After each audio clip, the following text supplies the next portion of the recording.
I decided at a very young age that I wanted to become a photographer. My father was a very keen photographer and used to have a camera on him the whole time. And we've got amazing family pictures of all of us growing up in America and living in Germany.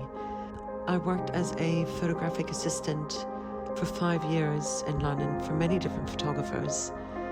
And that was a huge learning curve because I learned a lot about lighting, the technical aspects, and met a lot of really important people for my career. My style of photography is very cinematic. I often describe it as a split second of a film. It's recreated from stories that I've read or childhood memories of my childhood or teenage years. I did a project on mothers and daughters, which is about the relationship of my mother with her mother and the relationship I have with my own mother. My setups are quite elaborate. It's all very staged. I rely on a big team of people to help create it. The idea starts from a little seed inside my head, and it takes me nearly a year to research and create a project until I actually really shoot it. And then the shooting process can take quite a long time as well. Well, not the shooting process itself, but the build-up to shooting it, all the production, because we're quite a large team of people. A lot of assistants, hair and makeup team, prop stylists, actors, models. We usually tend to be about easily between 20 and actually I counted 95 people on set on my last shoot, which was the recreation of the 1814 Frost Fair on the River Thames. So yeah, it's quite a big setup.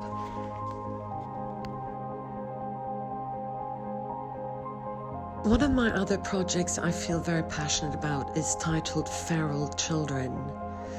I read a book by a woman named Marina Chapman, and when she was 5 years old, she was living in Colombia, and she was kidnapped, drugged, and thrown into the jungle, and survived by herself for something like 4 years by just copying the behavior of capuchin monkeys.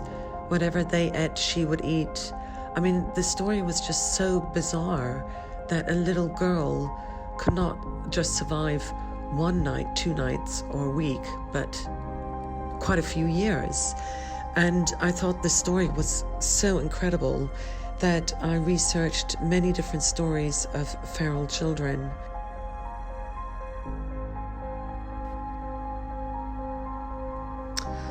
I worry that COVID-19 is going to affect us in a mental way. I think people are going to feel quite isolated, lonely, and possibly depressed. When I walk down my neighborhood, I see people looking out of their windows, and there's a sense of longing of wanting to be outdoors again and have contact with people. I think there's enough loneliness in this world as there is. I feel that we don't need any more. However, we are forced to stay inside, and I understand why, but it's really tough times. So being a photographer, I thought, what can I do? How can I reach out to the community and bring some light to their homes, bring some sort of happiness, or get them excited by something? So I've decided to photograph people without any contact whatsoever, or no physical contact. They will be inside their window, and I will be on the other side, and and we will communicate via mobile phone how I want them to stand, and or not.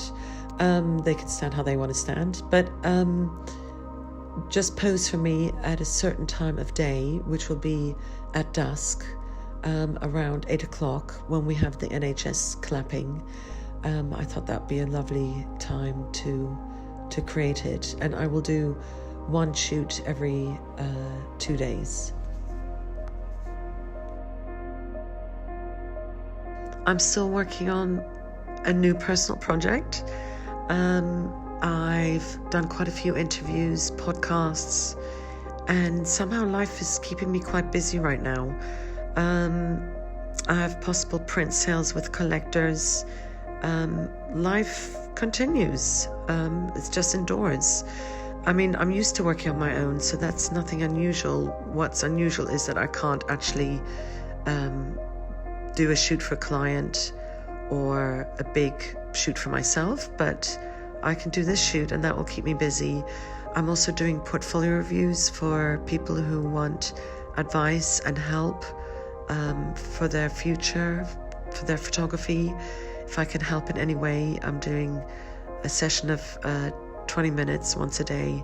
And then, of course, there are my boys who need homeschooling. So right now I'm quite grateful to have an Easter break.